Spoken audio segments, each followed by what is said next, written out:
안녕하세요. 개인 투자자분들의 멘토 프로페서 킹입니다. 9월 9일 기술적 분석이 좋은 모닝 브리핑 출발해 보도록 하겠습니다. 자, 언제든 저희 관심 있으시면 지금 공지가 올라와 있으니까 저희 카페에 오셔서 공지를 확인하시면 되겠습니다. 자, 일단 미국 같은 경우에는 상승 마감을 했죠.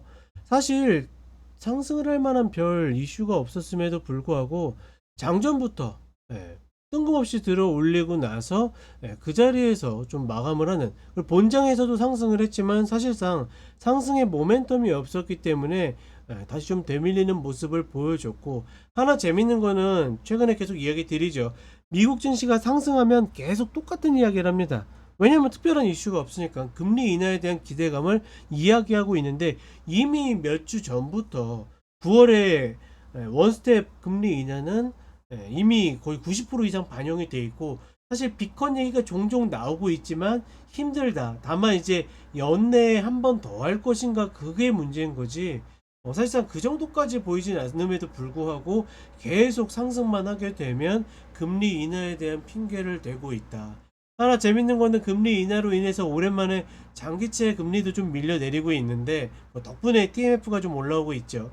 근데 웃긴 거는 금리가 내려가게 되면 대체적으로 수혜주를 중소형주를 잡는 경우들이 많거든요. 뭐 경기 민감주, 둔감주 이런 것보다는 중소형주가 좋은 경우들이 더 많은데, 오히려 지금 미국 시장은 반대로 핑계가 그거임에도 불구하고 중소형주들이 내리고 빅테크들이 버티는 모습을 보여주는데, 이런 것들만 봐도 지금 시장 자체가 말 그대로 금리 인하로 움직인다는 개념보다는 계속 빅테크를 향해서 들어오는 매수세가 관성처럼 그냥 들어 올리고 있다라고 보는 게 맞지 않을까. 결국 금리 인하에 대한 기대감은 이번 주죠. 수요일 날 이제 발표되는 PPI, 그다음 목요일 날 발표되는 CPI에 따라서 금리 인하의 폭과 어떤 과정이 좀 결정이 될 것 같은데, 그리고 그 다음 주가 FOMC 회의니까 금리 결정도 나오고, 이런 부분들이 시장에 뭐 거시적으로는 가장 큰 영향을 미치지 않을까. 전반적으로 시장에 이슈가 굉장히 소강된 상태에서 여전히 AI 반도체가 매수세로 인해서 지수를 좀 붙잡고 있다라고 정도만 보시면 될 것 같습니다. 그리고 한국 시장도 지금 뭐 변함이 없죠. 다시 이제 꾸역꾸역 그 단기 박스의 상단으로 올라오고 있는데, 여기를 돌파할 것인가에 말 것인가의 문제인데, 다만 지금 홀딩에 있는 물량이 있다라 그러면 사실 밀려도 들고 있고 올라가도 들고 있을 가능성이 높거든요. 그렇기 때문에 홀딩돼도 큰 문제 없고, 신규 매수자도 마찬가지로 4차 갭라인이 내려오면 하고 아니면 만다의 개념으로 봐야지, 지금 한 땀 한 땀 여기서 더 간다 하더라도 추격할 수 없는 라인이고, 조금 눌린다라고 해서 매수할 수 있는 라인도 아니다. 다시 한번 이야기를 해 드립니다. 자, 그리고 코스닥이 먼저 움직여야 좋다라고 좀 이야기를 드리고 있는데, 살짝 그런 흐름들이 나오고 있죠. 그래서 슬슬 세력들이 좀 폼을 잡는 게 아닌가 싶긴 한데 글쎄요, 어떻게 될지. 뭐 미국 시장 따라서 움직일 가능성보다는 자체 시장의 힘으로 움직일 가능성이 조금 더 높아 보인다. 다만 2차 전지를 전체적으로 아직까지는 풀어주는 듯하다가 다시 눌러버렸기 때문에 쟤네들을 살려줘야지 시장 전체적으로 좀 움직일 가능성이 높아지지 않겠는가, 그 정도로만 좀 체크하고 있다라고 보시면 될 것 같습니다. 자, 간단하게 차트 보도록 하겠습니다. 자, 나스닥 선물 30분 흐름을 보게 되면 분명히 이때 이상해가지고 다시 내려놨는데 120평을 딛고, 특히나 장전부터 이렇게 해서 좀 들어 올렸죠.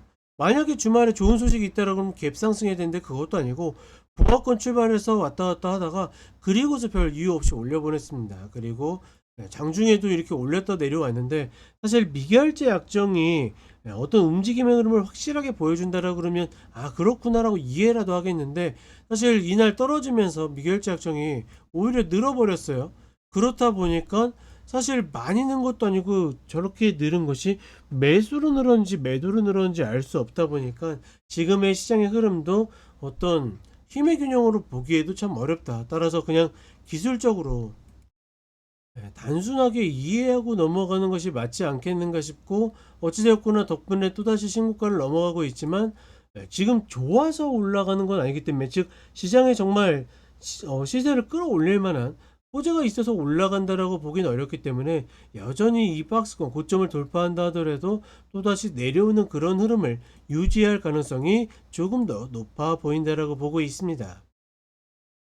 그리고 한국 시장도 뭐 유사한 흐름처럼 보이는데 결국은 두터운 양운 상단을 밟고 가고 있고, 여기에서 지금 폼은 한번 들어 올릴 것처럼 움직이고 있는데 과연 어떤 타이밍을 잡을 것인지, 과연 삼성전자를 같이 들어 올려줄 것인지가 관건으로 보고 있고, 여전히 내려오지 않는 이 4차 갭을 언제 내려올까가 문제인 거지, 뭐 여기 찍고 내려와도 이 자리는 다시 한번 찍고 반등이 가능하다고 보고 있습니다. 이 자리가 아니면 신규도 어렵다. 간만에 코스닥이 조금 더 고개를 들어 올리고 있는데 사실상 2차전지가 움직이진 않고 있기 때문에 돌파가 좀 애매하고, 아마 이 상태에서 2차전지가 조금만 힘을 써줘도 돌파는 쉽게 될 것 같다. 이 흐름이 우리나라의 전체적인 어떤 시장의 흐름을 좌우하지 않을까, 뭐 이렇게 판단을 해 보겠습니다. 자, 그럼 저는 쇼츠로 또 찾아뵙도록 하겠습니다.